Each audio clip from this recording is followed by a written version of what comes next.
All right, so we're going to do the last chapter for the next exam today. Chapter 6 is a pretty short chapter. And then Thursday, I'll do a full review. Guys, the exam, this is not a hard exam. It's the PowerPoints. Just know the PowerPoints, my notes, definitions. You know, some of the ones that's got a bunch of information, you can throw those aside, but it comes straight off the material. So, all right, so even the best negotiator in the world, you still got to be able to communicate. So being a good communicator is part of being a good negotiator. How important do you think nonverbal is in negotiation? Pretty important. The class I went to with Karis, the instructor said he didn't think nonverbal was that important. And I 100% disagree. I think if you can read people, and a lot of times I think it's even subconscious. You will make a gesture or something, not even thinking about it, when you react to something that somebody says to you. So I think, and we've talked about it like a good poker player, a good negotiator keeps their emotions and their nonverbal very silent and still.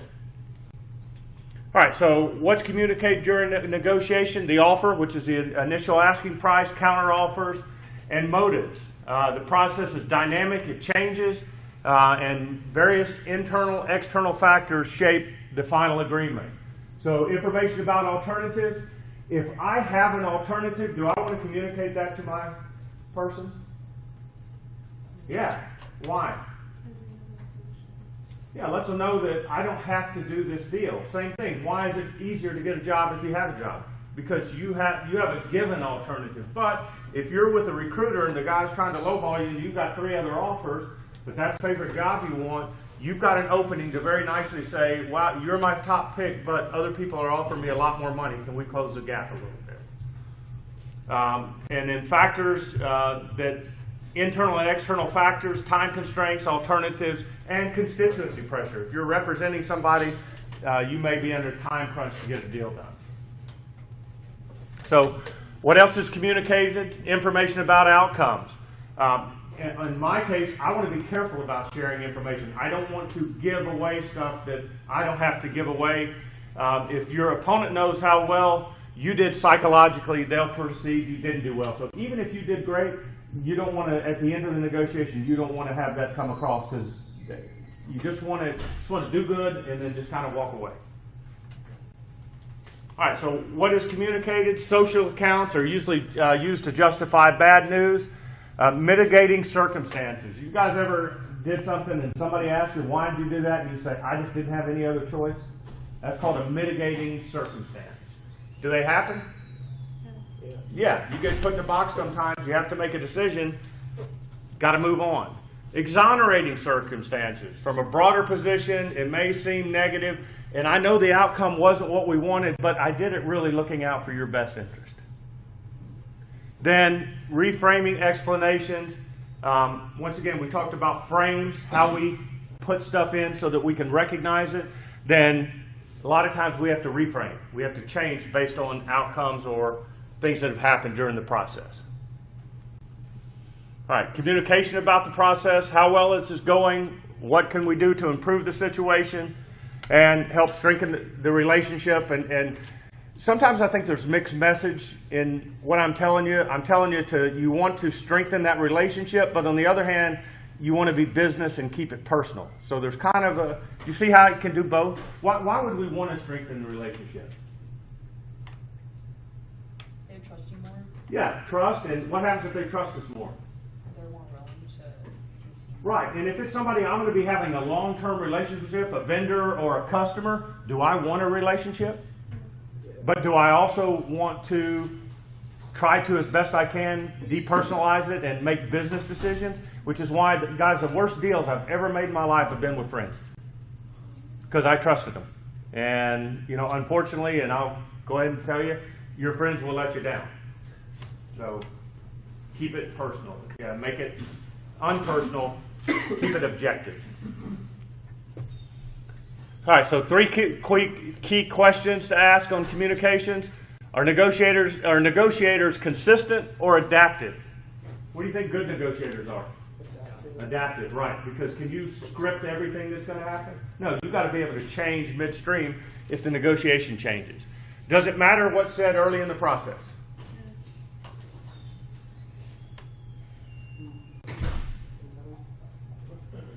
What do they say about first impressions? What's a common cliche about first impressions? It's really important. You never get a second chance to make a first impression?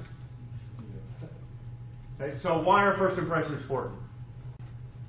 You guys, when you kind of make, or how about people? Have you guys ever had a first impression about somebody, and then later on you got to know them and you realized your first impression was wrong? Yeah. But until you get to know them, what's your impression? Your first impression of them, right? And I remember, you guys ever played like Little League football and flag football and all? The coaches are more aggressive than the kids are. And there was a guy that I coached against real early in my career, and I thought he was the biggest jerk in the world. And later on we got to be friends, and he was really a good guy, but when you were in that setting we were at, I would have never given this guy a chance to be my friend because he was just real competitive. Well, so was I. But it's just the impression I got, which turned out not to be true. So, yeah, I think early in the process, if you are judged to be untrustworthy, a jerk, somebody I don't want to do business with, it's going to impede the whole negotiation. And then 3 is more information, always better. Okay, so I told you I always want more information, but in some studies, there's been evidence that having more information does not necessarily translate into better outcomes. Why do you think that is? Wouldn't you think, yeah. Sort of like clutter your thinking process. If you're like trying to like analyze a bunch of information in your head, you might not be as like, Yeah, could you get overloaded? Yeah. Yeah. But in theory, I would always want more information because I feel like that gives me ammunition and I want to say less and listen more. But just keep in mind, it doesn't always translate into a better outcome. Just because, and some of the information, you can have a lot of information, it may be useless. But I would always want more.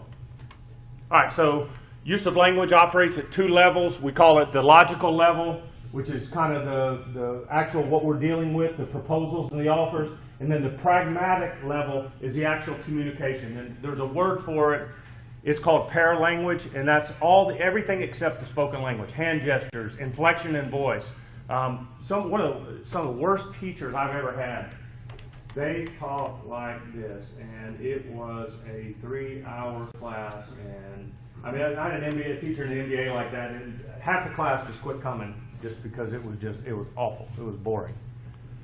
All right, so then nonverbal. Eye contact, adjusting body position, and non-verbally encouraging or discouraging what the other one says. Can you use nonverbal to your favor? Yeah. How can you do that? Purposely doing certain things. Yeah, purposely doing. Flinch.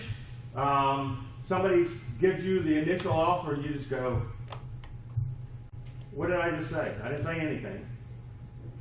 You shocked by it? Yeah. And I was like, wow, that's way too high. I think sometimes you can mean to do that. I think sometimes you'll do things that you don't mean. I remember picking up I had my son with me, he was about 5 at the time, I think, and convenience store prices are not always real good, right? So I picked up like some batteries or something at a convenience store, and I went, ouch. It didn't hurt me, but it was just sticker shock on the price of that pair of batteries. My son looked at me like I was hurt or something, what had gone wrong. And that's what I just said, ouch, because I was looking at the price. All right, so don't worry about this. This is just, it's kind of like 5 things for saying the same thing. I want to mention a couple of them, but don't worry about it for test. What degree high-powered language style? Do you guys know anybody, you have any friends that have just like this incredible vocabulary? What is that? Is that a strength, you think? Depends. Sometimes. How can it be a strength? It can be a strength if you're dealing with intellectuals and people who've been formally educated, but in the case you're dealing with someone who's more street smart, they might want a more direct approach without the guard. What might it signal to somebody who doesn't know better? I think it can come off as condescending. Okay, it can hurt you, you can come off as condescending, but could you also come off as maybe smarter than that other person? Could you maybe intimidate somebody who didn't know better with words? Possibly. Yeah, I got a couple of friends, one in particular I'm thinking of that has his vocabulary is just, I have to ask him sometimes, what did you just say? And I don't know why he talks like that, but because he's talking to me and I'm not going to understand it. But it's just all kinds of different things of way you shape language can shape a negotiation or your position in the negotiation. All right, so how people communicate, the channel is the first one you got to get at. It's experienced different when it comes to different channels. A variety of communication media by phone and writing, increasingly through electronic channel or virtual negotiations. So what do we mean by virtual? That's a broad definition. What's virtual? Just means you're not there. So what can that, how can we virtually negotiate?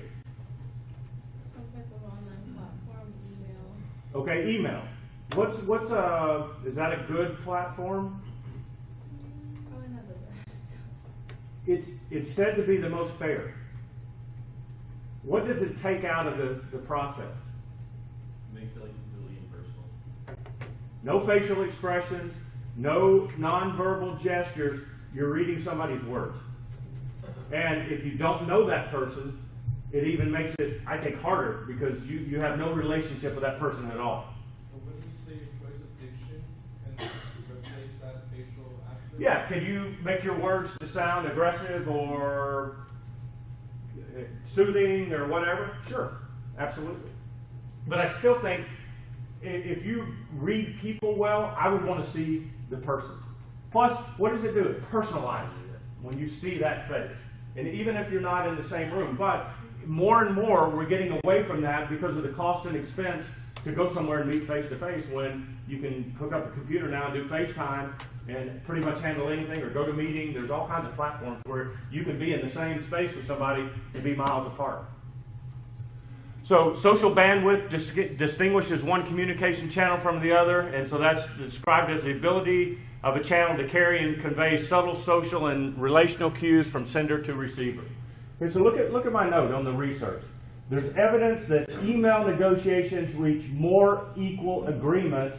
Less skilled negotiators improve their performance by having time to ponder. That's the other thing. When we're face to face, we're looking for a reaction. If I email, somebody emails me, do I have to email them back immediately? No, you can play the waiting game just from the email process. And it says the opponent's message and physical negotiating skills are not a factor. There's also less chance to build a relationship, which can, once again, personalize it, which sometimes hurts our position. So email has shown to be a more equal agreement. It doesn't necessarily say it's a better agreement. It just says it's more equal because it takes some negotiating skill out of the process. I can think of something just really even simple where I've had an email negotiation. I was going snow skiing. It's been several years ago and decided late to go, so looking for a place to stay, and Craigslist. Okay, worst place in the world. You guys know the trust factor on Craigslist is not very high. So I found a condo in Park City. I don't know if you guys know where that is. It's like, I usually like skiing in Salt Lake City because it's a lot cheaper and all. Park City's like the kind of ritzy area of Utah. But it's like $150 a night for a 2-bedroom condo in Park City. And what's the first thing that goes through your head? If it's too good to be true, it's probably too good to be true. So I'm emailing the guy back and forth, and you can change your email address, and there's no way really to track anything. So he wants $300 deposit. And I said, I emailed him and said, I will hand you $300 cash when you let me in the room. He goes, nope, got to have it in advance. Out of here. Okay? But there was no really negotiation process because I didn't trust the person. And do you think it would be better, even in that situation, if it were virtual instead of just email? You could see the person? Maybe, but I would still be guarded, right? If something's too good to be true, you've got to be careful. Generally, it is too good to be true. All right, so 3 main techniques: questions, listening, role reversal. So on questions, and once again, ask pertinent, probing questions of the person you're dealing with. So there's 2 basic categories. The first is called manageable questions. And that causes attention to prepare the other person's thinking for further question. May I ask you a question? How much will this cost? So getting information is a manageable question. Generating thoughts is a manageable question. Do you have any suggestions? How can we make this better? So those are just kind of probing suggestive type, making people think questions. We also have what are called unmanageable questions. Those are really negative type questions. Where did you get that dumb idea? What's that going to do to a negotiation? You're automatically putting the person on the defensive. Give information. Don't you know we can't afford this? Or bring the discussion to a false conclusion. Don't you think we've talked about this enough? Anything that has a kind of a negative connotation to it is considered an unmanageable question. All right, so 3 major listening forms. Passive listening. You receive the message, you don't say anything. You guys like when somebody is a passive listener? Makes you talk more. It does. Why? You want feedback? And what else? People don't like silence. Try that sometime with your girlfriend or boyfriend. Just sit there. Don't say anything. How about my favorite, as a parent, you guys ever, I know none of you did, ever mess up and you're sitting there looking at your parents and they're not saying a word? Isn't it almost worse? You wish they would say something? Because that silence can be, it's a very powerful. So passive listener, non-committal. You're just kind of listening. But is that a strength is passive listening a strength in building a relationship? What would you rather? Wouldn't you rather have an engaged conversation? So look at acknowledgement. When receivers nod their head, maintain eye contact, inject responses. So what does that tell you? Well, should. Maybe. They still don't have to be listening, but hopefully they're involved in it if they're nodding in agreement. It shows approval. And then the third is active listening, where they basically finish the sentence for you. And that way you know they're engaged in the conversation. And then role reversal, very important. Always, one of the things I would try to do is put myself in the other person's position. Why are you asking for what you're asking for? What's your history? What's their history? I had some buddies of mine, a lawyer that came into my class. Oh, I got a really good lawyer coming in. He's pretty entertaining. He does employment law. So he had some really good stories last time about things that happen in the workplace that generate some pretty big settlements, and his ability to negotiate based on information that comes to light after the first situation comes to light. So he should be pretty good. So role reversal. Put yourself in the other person's position. And what do you need to do that? You got to understand them. Where are they coming from? Had another lawyer come to my class, and he was talking about him and a couple of buddies bought a rental house, and the first thing they did, they walked in the house, and the lady said, "Yeah, we got to get this house sold. I got to move in 2 weeks." Is that a good thing if you're buying? Yeah. Okay, so she basically gave away the position and said, "I got to get out of here." And that's why I always try to figure out, especially in something major, why are you buying or selling? Why? Is it because you have to or because you want to? And anytime you can do it because you want to, you're strengthening your position. I noticed in like a lot of Craigslist ads for like cars, they like always give it away. They'll be like, "Oh, I need money for this," or like, I got a new car, like I don't need it." So like, they're always giving tips like that, especially in like online postings. Absolutely. And I don't think that's, they're trying to show their willingness, I guess, as an inexperienced negotiator, their willingness and their need to, I really got to sell this. So if you will come to me, I will work with you. Yeah, they want like buyers, but like, if you're a buyer, you're like, "Oh, okay, I can take advantage of this guy." Or... Well, but it all depends on the initial price too. Is the initial price in line with something that's reasonable? You can say, "Hey, I've got to sell," and be overpriced so that you can come down. I would do that if I had to tell somebody that. Tell you something a guy did to me, and this was when I was really young, and it ended up working. I'm guessing he did it on purpose, but same thing. I bought a new car, and I had a car that I needed to sell, and I was in Valdosta, so it was an they have Moody Air Force Base over there. So I got a phone call. This is back when you had to use the paper, put the classified ad in. So I put the classified ad in, I make the deal, so I'm going to meet the guy at the bank, and we had agreed on $3,200 at the price. And the guy shows up and he goes, "I only got $3,000. So what do? we cough up another 300. No, I'm just kidding. Depends. No right answer. I would take it. Do you think that was, I mean, and it's all relative to how bad do I need to sell the car? Then I'm going to have to go back and run the ad again, and I haven't had that many calls on the car, so I just went ahead and got rid of it. I figured $200 in the scope of my life was not all that big a deal. But, what's that? You probably have it 200. Oh, I'm sure he did. I'm sure he did. Yeah, he was just at that point in his life a better negotiator than I was, and a lot of that, you know, I like negotiating and I do it a lot, but there's even times in my life when I don't have the time or energy to put into something to save $200. Now there's times I do. If I got time and I'm just having fun, then sure, I'll do it. But there's times when, is your time worth money?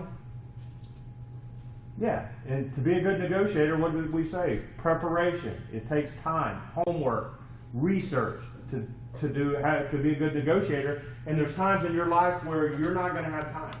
Or what about you total your car and you got to be in on Thursday and you can get a loaner for Friday, but you got to have a car by Monday. How good a deal are you going to make?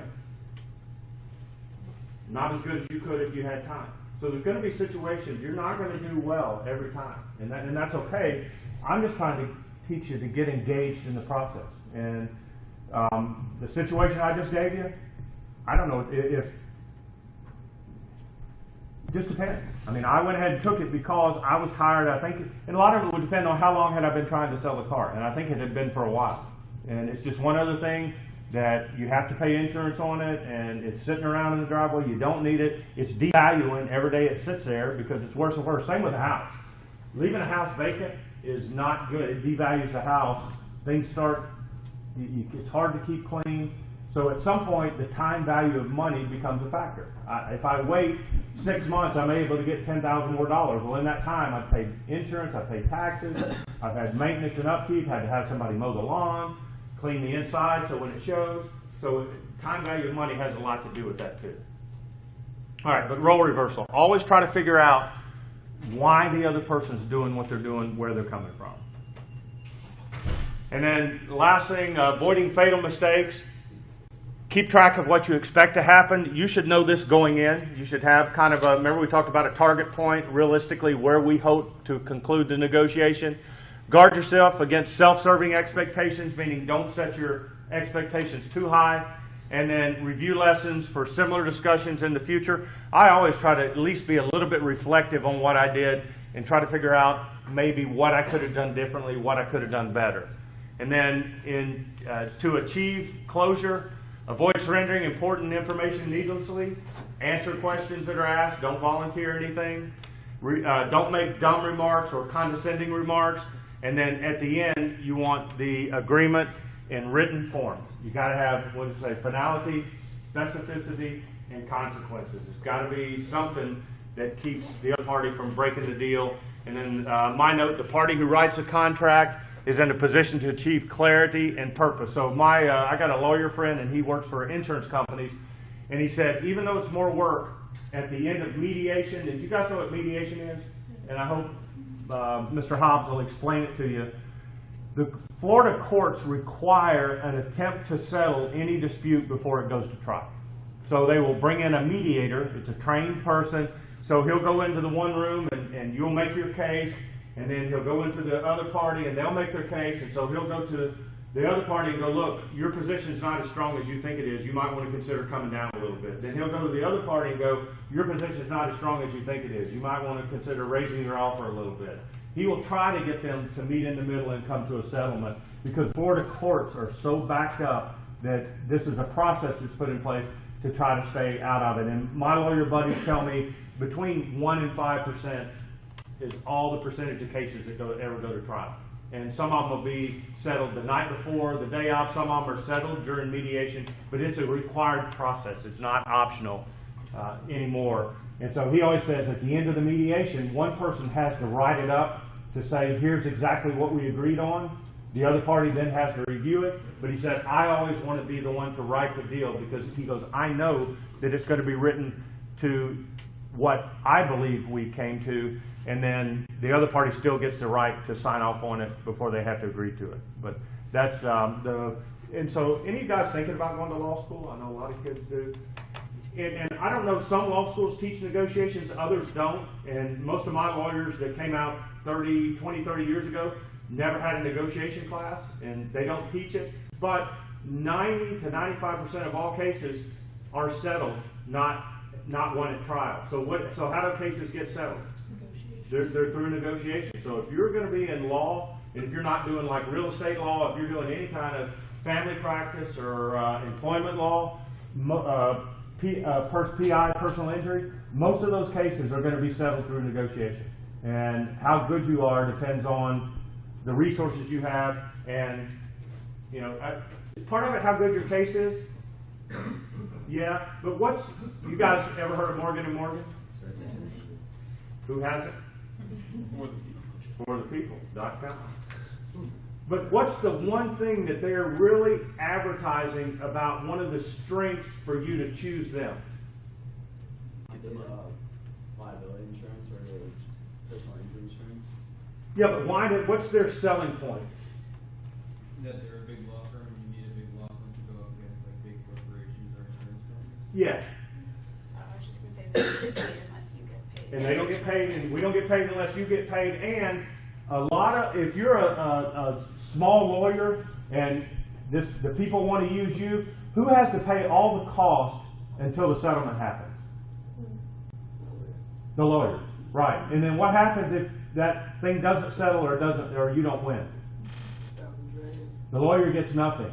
So their message is, don't use a law firm that doesn't have the resources to be able to, number one, research your case and go after your case. Number two, we don't have to win the case because we got enough money. We don't have to walk away. So do you think maybe that a lawyer who, a one-man shop or two-man shop that don't have a lot of money might be more willing to settle a claim for less than it's worth? Yeah, because when they settle, what happens? They get paid, right? And if it doesn't settle, if it goes to trial, then all you guys know lawyers, ask them what just going to trial costs.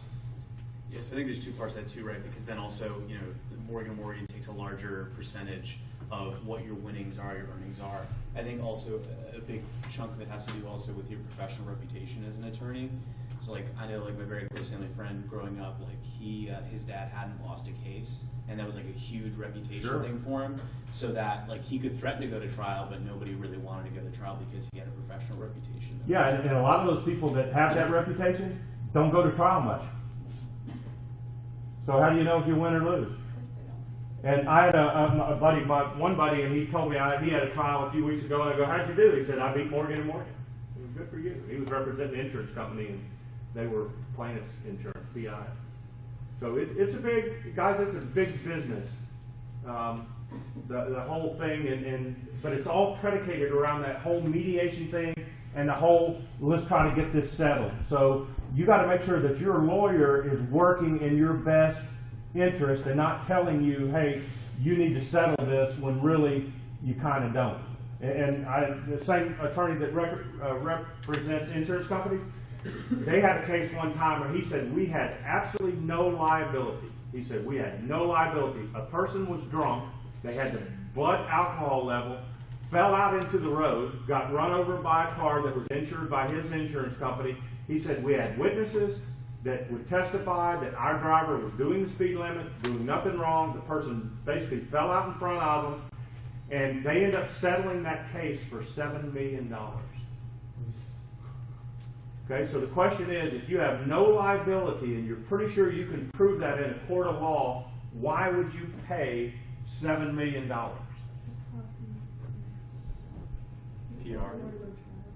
Like for Disney, the kid that got eaten by the crocodile or whatever, right? Even with the signs and stuff. I mean, you could have a strong legal case, but does Disney really want their reputation to be going against the family? Okay, that's one part of it. What's the other part, though? Cost of trial, but even... The cost of losing, they lost long term. Okay, juries are who? And so this poor little kid gets eaten by an alligator. This poor man gets run over by a car. even though he's drunk and fell out in front of the car, but the guy didn't die, and the actuarial cost of keeping that person alive based on the expected life expectancy was $37 million. So are you going to roll the dice with a jury that says, hey, Allstate, you're a big company, you got a lot of money, this guy's life's pretty much over, you can pay $37 million for that, even though, so are trials won by always who's right and who has the best case? So that's why they're negotiated. It's about mitigation of risk. What's the downside if I go to trial? I usually have seen cases where you could actually get the jury basically void the jury and win the case that way because they just don't want to deal with that case anymore. Actually, there's been cases of that, and I once had an idea on with like, I don't know, basically it was like a case, and like I was joking around with my boss, oh, we'll dress him up as like a Mormon and say that he's completely redeemed and everything, and then I was like joking like, oh, do you want to hear about our Lord and Savior Jesus Christ, and like walk up with a Bible to the jury and everything. You could go into, you could go into a workplace now and cause all kinds of problems really easily. Self-identifying and then claiming discrimination, it's crazy. And it's why, but in a lot of cases, and I don't know all the rules, I'm not a lawyer, but in a lot of cases, people that have a strong case will opt for a judge trial instead of a jury trial. Right? Because what are judges technically supposed to do? Rule on the facts. Right. And people trust themselves. I would personally, if I had a good case, would trust a judge more than a jury, especially, and you're exactly right about that Disney thing, the negative PR, there were signs all up saying don't swim in this water, and yet the kid goes in, gets eaten by the thing. Disney would have lost that case. Disney's got deep pockets, and they just were smart to go ahead and settle that. Yeah. And you know, but how do you put the price on a life? You know, that family. Yeah, money's great, but I promise you, they'd rather have a kid die. So a lot of things to consider, especially in our legal system, and I think the whole communication, listening, very important stuff. Okay, so for Thursday, I'm just going to go over and do as much as a complete review as I can. Your test is Tuesday. Just guys, study the PowerPoints. It's right off the slides. Just if you know that, you should be able to do well. And if you came in late, come see me. And just a reminder, if you're in the new class, Kirsten asked that you go by. There's a sign-up sheet on her door for your advising for next semester.